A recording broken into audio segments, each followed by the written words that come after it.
Learn English with English Daily Podcast. We upload your podcast every day, so listen and grow like a pro as an English speaker. Listen now, the story and vocabulary and idioms will be discussed in the end. Don't forget to like, share, and subscribe the channel. Hello, everyone, and welcome to English Pod. My name is Marco. And I'm Catherine, and today we have a fun game-focused lesson for you. That's right. Today we have an elementary lesson, and it's all about playing board games.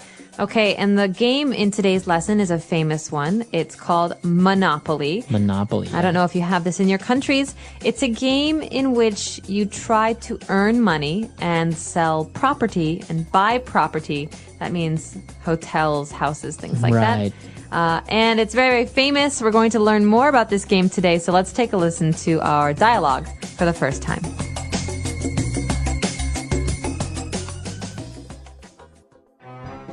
Hey, why did you take that money? You are such a cheater. I should send you to jail. I am not cheating. When you pass go, you collect $200. Everyone knows that. Well, you can't just take the money. You have to ask the bank for money. And I'm the banker. Banker, Yes? can I have my $200, please? Sure. Here you are, $200. Thank you. Please come again. Now it's my turn to roll the dice.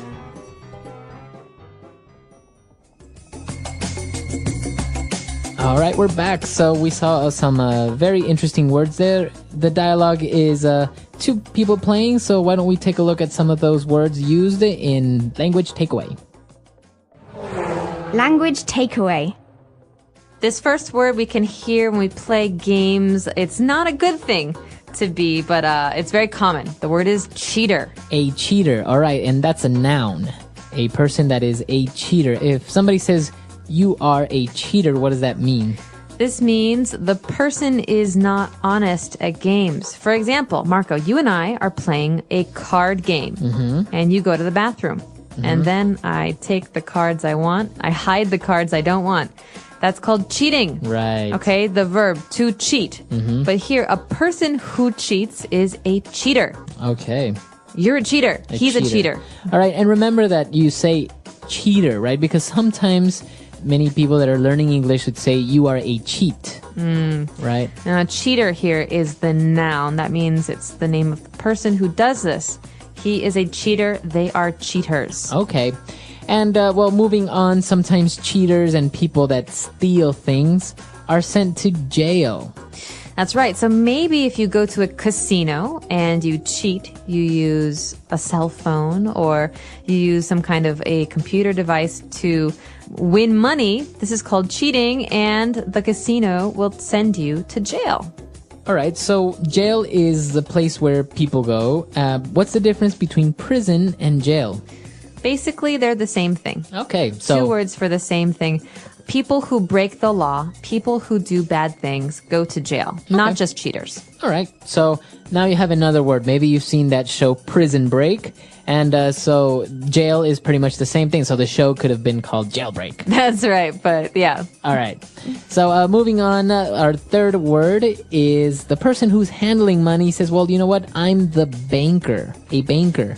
Cheater, banker. So you know already, banker is probably a person. This is a job. So a banker is a person who works at a bank. Okay. So, but what about the person that helps you when you go to the bank, like when that gives you the money and the bank teller? It's not the same as a banker, right? No, generally speaking, a person who gives you money and collects your money, this is a teller. A bank teller. A bank teller. But a banker is someone who works in the bank to make big decisions, to invest money, to give loans. Okay. So usually maybe managers or executives are bankers. That's right. Okay. And moving on to our last word here, we have a verb, and that is to collect. Right. So in the conversation between these two people, Karen, the woman, says, when you pass go, you collect $200. Okay. So to collect means to get. That's right. To get or to take. So at the end of every month, my landlord comes to my house to collect rent. That means to take money from me for the house or the apartment. Okay, good. So now you have another way to say to get or to acquire. That's right. All right, so very interesting. Why don't we go back, listen to this dialogue again, and we'll take a look at all of these words that we just saw. And when we return, we'll take a look at some phrases. Hey, why did you take that money? You are such a cheater. I should send you to jail. I am not cheating. When you pass go, you collect $200. Everyone knows that. Well, you can't just take the money. You have to ask the bank for money. And I'm the banker. Banker, Yes? can I have my $200, please? Sure. Here you are, $200. Thank you. Please come again. Now it's my turn to roll the dice. All right, we're back. So now let's take a look at 3 key phrases on Fluency Builder. Fluency Builder. Marco, you're such a cheater. Such a cheater. I'm not a cheater, but what do you mean when you say you are such a cheater? So we This- know cheater, right? That's right. You could say this for many different things. You're such a liar. Ah, You are such a... such a terrible person. You're such a bad person. Right. Normally we say this when we want to criticize someone, when we want to say something mean or negative. You're such a means you're really a bad person. You're really a cheater. Right.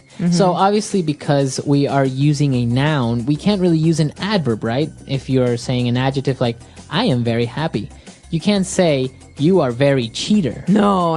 You wouldn't say that. You have to use a different sentence structure to give emphasis. So in this case, you could say cheater. Right. Okay, but that's not as strong, is it? As such a cheater. You are such a cheater. That means, gosh, you're a really big cheater. Right, exactly. So this is the way that you would use that structure, such a, and then a noun that is describing this person, right? You could also use it for positive statements like, you're such a good friend. Very good. So then you are using the adjective, you are such a good friend. You're such a nice person. Okay, excellent. All right, so moving on, we saw another interesting phrase when he said, well, you know what? You can't just take the money. So what does he mean when he says can't just? Okay, we could say you can't take the money. This is basically a rule. You can't take the money. But you can't just take the money means there are other things you have to do before you take the money. Okay? You have to, in this case, ask the banker for the money. Or, for example, if I want to drive a car, I can't just go buy a car. I need to first get a driver's license. I need to learn how to drive. Right. I need to register. So you can't just here means there's some things we need to do before this happens. Right. You can't just means you can't do these things that easily. You have to do other things before it, as you said. Exactly. Okay, so very interesting. We will try to use that one in a sentence. But moving on to our last phrase, when the person said, you know what, all right, you want your $200? Here you are. Here you are. So sometimes people think that this phrase means you are here. Right. Which it could in some cases. Oh, yeah, that's right. So basically you're saying, I found you. Here you are. I found you. But in this case, this doesn't make sense. We're talking Right. about money. We're talking about a game. So if you think about this, here you are, you can imagine someone is giving someone else a thing. An object. So in the case of the bank teller, remember we were talking about getting money at a bank? A bank teller might say, here you are, sir, here's your money, and then Right. give you some money. So this is something we say in English when we give something to someone else. Right. Because otherwise, I guess it's strange if you just, give something to someone and you don't say anything, right? You need to say something. And if you say, here, that's very rude. Yeah. So this is a polite way to say, please take this. Right. This is for you. There you go. You might hear this at at a restaurant. Here you are. Here's your food. Here you are. Right. Okay, it's a very useful phrase. And so I think it's time for us to listen to this dialogue again. And we'll be back to talk a little bit more.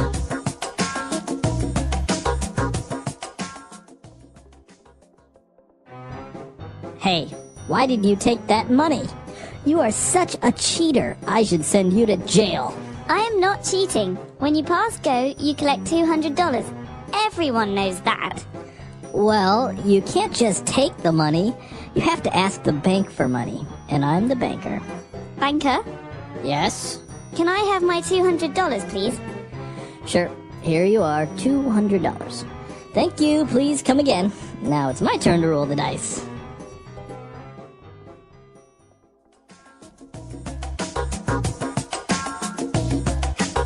All right, we're back. So a lot of interesting words there, a lot of interesting phrases.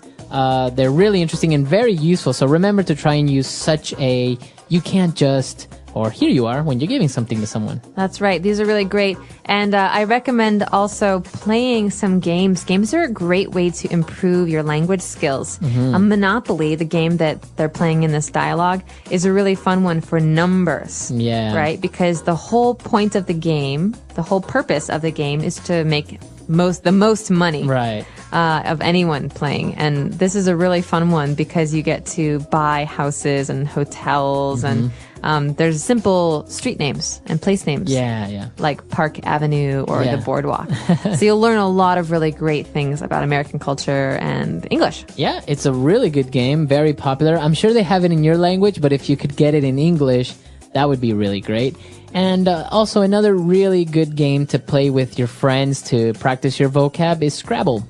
Scrabble, that's hard. Scrabble is a game about words. Yeah. And so basically you have to make words out of letters. Yeah. And whoever has the most interesting words, unique words, that person wins. So obviously it's a great game to improve your vocab because you also learn some words that maybe you didn't know before and your friends knew. So it's really fun to play. Obviously, don't play with any native English speakers because they might win. But it's a really cool game to play if you have any friends who are also learning English. You can get together, play Scrabble, and it's a fun way to improve your vocab and to also fight a little bit because all the time some people are trying to make up new words that don't really exist. We call them cheaters. Cheaters. So yeah, let us know about your game experiences. Do you like to play games? Do you have a favorite game? Practice some of these and let us know how they go. Board games, fun and learning. What is a board game? A board game is a fun activity that people play using a board, game pieces, dice, or cards. Every board game has rules that players must follow. Some games are for 2 players, while others can be played by many people. Board games are popular with families, children, and friends because they bring people together. People play board games for different reasons. Some play to relax and have fun, while others play to learn and improve their thinking skills. Many board games help players develop strategy, problem solving, patience, and creativity. The history of board games. Board games have been played for thousands of years. One of the oldest known board games is Senet, which was played in ancient Egypt more than 5,000 years ago. Another famous old game is Go, which started in China about 4,000 years ago. Chess, one of the world's most famous board games, began in India over 1,500 years ago. In the past, board games were made from wood, stone, or cloth. Today, they are made from cardboard, plastic, and paper. Some board games now have digital versions, so people can play them on computers and phones. Different types of board games. There are many kinds of board games. Some games need strategy and thinking, while others are based on luck. Here are some popular types. 1. Strategy games. In these games, players must think carefully and plan their moves. Some examples are: chess players move pieces to capture the opponent's king. Checkers players jump over pieces to remove them from the board. Go players try to capture more space on the board. 2. Luck-based games. These games depend on luck, and players do not know what will happen next. Some examples are: snakes and ladders players roll dice to move forward, but if they land on a snake, they go back. Ludo players race their pieces around the board and try to reach home first. 3. Word and number games. These games help players learn new words or numbers. Some examples are: Scrabble players create words using letter tiles. Boggle players find as many words as possible in a grid of letters. Sudoku, a number puzzle where players place digits in the right order. 4. Adventure and role-playing games. These games have stories and let players become different characters. Some examples are: Monopoly players buy land and collect money to become the richest player. The Game of Life players move through different life events, making choices about jobs, families, and money. Why are board games important? Board games are fun, but they also have many benefits. They help us think. Strategy games improve problem-solving skills. They teach patience. Players must wait for their turn. They bring people together. Families and friends can spend time together. They reduce stress. Playing games makes people feel happy and relaxed. They improve memory. Remembering rules and moves helps the brain stay sharp. How to play a board game. To play a board game, follow these steps. 1. Choose a game. Pick a game that everyone likes. 2. Learn the rules. Read the instructions or ask someone to explain. 3. Set up the board. Arrange the game pieces. 4. 5. Play fair and have fun. The future of board games. Today, board games are still very popular. Many people love playing traditional board games at home, but now there are also online board games. These digital versions let people play with friends, even if they are far away. In the future, board games may use technology like virtual reality, VR, to make the experience even more fun. However, no matter how much board games change, one thing will always be true. They bring people together and make learning fun. Would you like to play a board game today? The English Pod Audio Review. Listen to the meaning, then say the vocabulary word.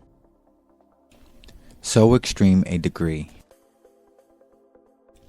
Such a. To deceive by trickery. Cheat. My opportunity to do something. My turn. Place where prisoners are kept. Jail. Used to ask for permissions. Can I? The player in charge of the bank and gambling games. Banker. Let's try that faster. To deceive by trickery. Cheat. The player in charge of the bank and gambling games. Banker.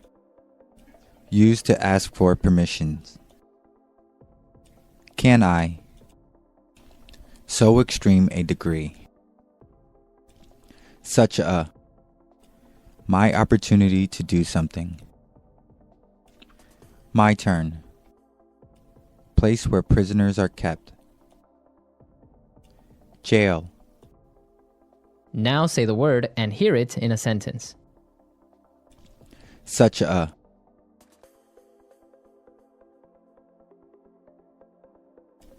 Mike is such a loser. He has no ambitions or goals in life. Such a. Amanda is such a phony. You can never really believe her. Such a. He is such a playboy. He has many girlfriends. Cheat. My classmate was cheating on the exam. Cheat. Carol always cheats when we play games together. Cheat. My parents taught me never to cheat people. Can I? Can I have your ice cream? Can I? Can I have a taste of your soup? Can I? Can I have some money, please? My turn. It's your turn to wash the dishes. My turn. It's his turn to clean the room. My turn. It's my turn to get on the ride. Please subscribe our channel not to miss out our daily English podcast. Thank you.